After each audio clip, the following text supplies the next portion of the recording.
This program is brought to you by IG. Trade over 12,000 shares and ETFs, including major tech giants with extended hours on an award-winning platform. IG, where traders are made. And our stock of the day is Liontown Resources. Actually out with news yesterday, LG are going to back Liontown to the tune of, equates to 379 million Australian dollars via convertible notes that turn into equity at $1.80 a share. The 5-year funding gives Liontown sufficient funds to get its Kathleen Valley project up to nameplate capacity of 3 million tonnes a year and room to aim for 4 million. It says it's on track to develop a battery chemical refinery and begin producing lithium by the end of this month. But the exploration company faces headwinds, of course, from lithium prices. Spodumene prices having peaked at about $1,240 in May have since slipped back to just over $1,000 US dollars a tonne. And checking in on the share price. Got a big bounce yesterday, bearing in mind though, the stock has fallen considerably this year, currently down around 1% in today's trade. So to the view of our experts and, well, in fact, Michael, Liontown and Pilbara are among the most shorted stocks on the ASX. It's hard to get any positivity in the lithium space at the moment, so yesterday's announcement was probably one of the few bright spots in recent months. Liontown, viewers might recall, went through a bit of argy-bargy between Albemarle and Gina Rinehart, going back, I think, probably over 12 months ago now. But basically, Albemarle put a takeover offer on the table, Gina Rinehart built a stake, and then Albemarle walked away from the deal. It does seem to have quite a decent resource, but it's not in production fully at the moment, and given what's occurred with the lithium price, it's performed as most lithium companies have. We do hold a small amount of lithium. It's like lithium exposure. It's like 1.2% of the portfolio, just almost there as a placeholder, because we do think that at some point there will be some signs of life re-emerge after the big pummeling that has occurred there. What are you holding? So we hold MinRes, which has some lithium exposure or a growing amount of lithium exposure, Pilbara Resources, and a small amount of Arcadium. But look, the whole thing is with the resources, and we see this all the time, there are these moments of euphoria where the prices run up and the stocks chase that higher, and then a lot of the hype starts to come out of it, and that's what's confronting lithium at the moment. Electric vehicle sales globally haven't lived up and grown to expectation. So there's a lot of recalibration going on, trying to work out the amount of supply coming online and whether demand's going to be enough to absorb it. So we do think at some point lithium will have a bit of a bounce, but we're not sure about when that's going to occur.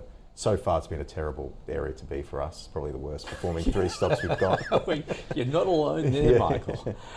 So in terms of Liontown, in terms of Liontown, we prefer the other 3, obviously. Yeah. Liontown's still got a lot of hurdles that they need to overcome on that production front, but if they can start to move into the production phase, then people will feel a lot more comfortable about it. It's just on the higher risk spectrum.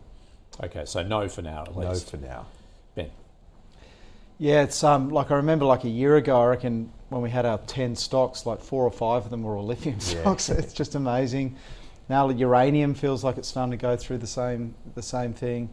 Look, I'd probably be pretty upbeat on lithium at this point, but it is a tricky one because I think I read somewhere that like 3/4 of the world's lithium mines are now losing money at the current spot price. That's just not sustainable. So supply should come out of the system. The problem is I think when you look back on it, there's such a euphoria in this market that a lot of subscale projects were able to raise money to get into production that might not normally have made it into production. And this is, I think also because there's so much capital chasing green energy and green projects, there was just checks being written. And what we're dealing now with is that too much lithium has come onto the market too quickly. And it's kind of how this plays out. It's hard. I would say the shorts have made a killing on this. They've been bang on, and I would look at this, like I had a quick read of that deal yesterday. It looks pretty good. They've got a great partner. They've reduced their cost of funding. They've said that their main project's going to come on next month into production. They've got Gina sitting on the register with a 20% holding that she paid, I think, over $3 for or something. So you're not alone, Michael.